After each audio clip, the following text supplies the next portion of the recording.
เคยnhầmพ่อឲ្យធ្វើវីដេអូមួយថ្ងៃទី16ថ្ងៃសែនចិនបងប្អូនថ្ងៃចូលឆ្នាំចិនណាហើយខ្ញុំផុសអានេះអានេះនៅហាងរបស់មេខ្ញុំទៅថតយកមកផុសអញ្ចឹងណាហើយមានបងប្អូនយើងជាច្រើននៅក្នុងនឹងកាត់ឆាតមកថាបងសុំអាំងប៉ាវហើយមានបងប្អូនយើងជាច្រើនឆាតមកសុំអាំងប៉ាវប៉ុន្តែអត់ខមមិនទេសុចិត្តឆាតសុំអាំងប៉ាវប៉ុន្តែខ្ញុំចង់ជម្រាបប្រាប់បងប្អូនថាខ្ញុំអត់មានចិនទេហើយក៏អត់មានខ្សែចិនណាដែរគឺខ្មែរសុទ្ធ 100% បងប្អូនគាត់ថាគាត់ថាយើងសែនបែបប្រពៃណីចិនអញ្ចឹងណាព្រោះនេះមេខ្ញុំទេនៅខាងចិនព្រោះខ្ញុំកូនចៅត្រឹមតាធម្មតាទេខ្មែរសពសានហ្មងណាខ្មែរ 100% បងប្អូនមើលមិនថាខ្ញុំកាត់ទៅចិនមានចិនណាខ្ញុំខ្មែរ 100% តែម្ដងបើប្រពន្ធខ្ញុំមិនកាត់ទៅចិនតាលុកន្លែងហ្នឹងថតវីដេអូសុកលេងយកមើលវីដេអូមកស្ដាប់បាត់សលេងបងប្អូនហើយកន្លែងនេះខ្ញុំនិយាយថាប្រពន្ធខ្ញុំកាត់ទៅចិនប្រពន្ធខ្ញុំថាមិនចិនណាខ្មែរ 100% ខ្មែរសុទ្ធហើយគាត់នៅពីក្រោយខ្ញុំនិយាយនៅក្នុងវីដេអូហ្នឹងទៅគាត់ថាអត់ទេអត់មានខ្សែចិនទេប្រាប់បងប្អូនយើងផងប្រយ័ត្នមកសុំអាំងប៉ាវគ្រប់គ្នាចាប់ប្រោយស្ដាយបងប្អូនខ្ញុំនិយាយវីដេអូសុកលេងអត់មានលឺសលេងអាលីងអានេះខ្ញុំនិយាយ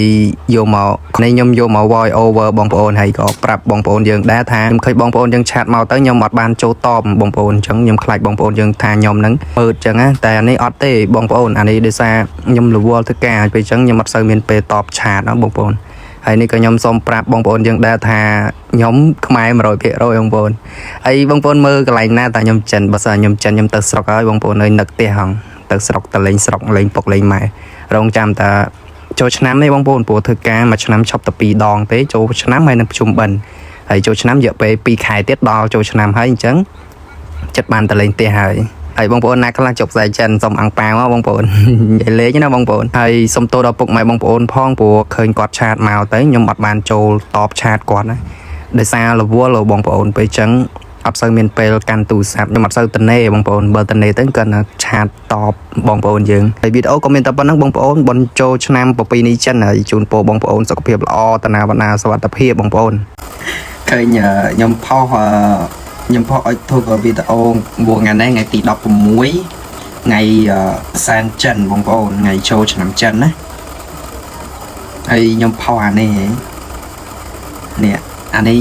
នៅហាងរបស់មេខ្ញុំទៅថតយកមកផុសអញ្ចឹងណាហើយមានបងប្អូនយើងជាច្រើននៅក្នុងនឹងកាត់ឆាតមកថាបងសុំអាំងប៉ាវហើយមានបងប្អូនយើងជាច្រើនឆាតមកសុំអាំងប៉ាវប៉ុន្តែអត់ខមមិនទេសុចិត្តឆាតសុំអាំងប៉ាវប៉ុន្តែខ្ញុំចង់ជម្រាបប្រាប់បងប្អូនថាខ្ញុំអត់មានចិនទេហើយក៏អត់មានខ្សែចិនណាដែរគឺខ្មែរសុទ្ធ 100% បងប្អូនគាត់ថាគាត់ថាយើងសែន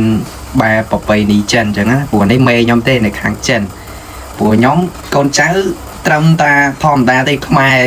សពសានហ្មងណាខ្មែរ 100% បងប្អូនមើលមិនថាខ្ញុំកាត់ទៅចិនមានចិនណាខ្ញុំខ្មែរ 100% តែម្ដងបើប្រពន្ធខ្ញុំមិនកាត់ទៅចិនតាលុកន្លែងហ្នឹងថតវីដេអូសុកលេងយកមើលវីដេអូមកស្ដាប់បាត់សលេងបងប្អូនហើយកន្លែងនេះខ្ញុំនិយាយថាប្រពន្ធខ្ញុំកាត់ទៅចិនប្រពន្ធខ្ញុំថាមិនចិនណាខ្មែរ 100% ខ្មែរសុទ្ធណាហើយគាត់នៅពីក្រោយខ្ញុំនិយាយនៅក្នុងវីដេអូហ្នឹងទៅគាត់ថាអត់ទេអត់មានខ្សែចិនទេប្រាប់បងប្អូនយើងផងប្រយ័ត្នមកសុំអាំងប៉ាវគ្រប់គ្នាចាប់ប្រោយស្ដាយបងប្អូនខ្ញុំនិយាយវីដេអូសុកលេងអត់មានលឺសលេងអាលីងអានេះខ្ញុំនិយាយយកមកខ្ញុំយកមក voice over បងប្អូនហើយក៏ប្រាប់បងប្អូនយើងដែរថាខ្ញុំឃើញបងប្អូនយើងឆាតមកទៅខ្ញុំអត់បានចូលតបបងប្អូនអញ្ចឹងខ្ញុំខ្លាចបងប្អូនយើងថាខ្ញុំហ្នឹងមើលអញ្ចឹងណាតែអានេះអត់ទេបងប្អូនអានេះដោយសារខ្ញុំរវល់ធ្វើការពេលអញ្ចឹងខ្ញុំអត់សូវមានពេលតបឆាតណាបងប្អូនហើយនេះក៏ខ្ញុំសូមប្រាប់បងប្អូនយើងដែរថាខ្ញុំខ្មែរ 100% បងប្អូនហើយបងប្អូនមើលកន្លែងណាតែខ្ញុំចិនបើសិនខ្ញុំចិនខ្ញុំទៅស្រុកហើយបងប្អូននៅនឹកផ្ទះហងទៅស្រុកទៅលេងស្រុកលេងពុកលេងម៉ែរងចាំតា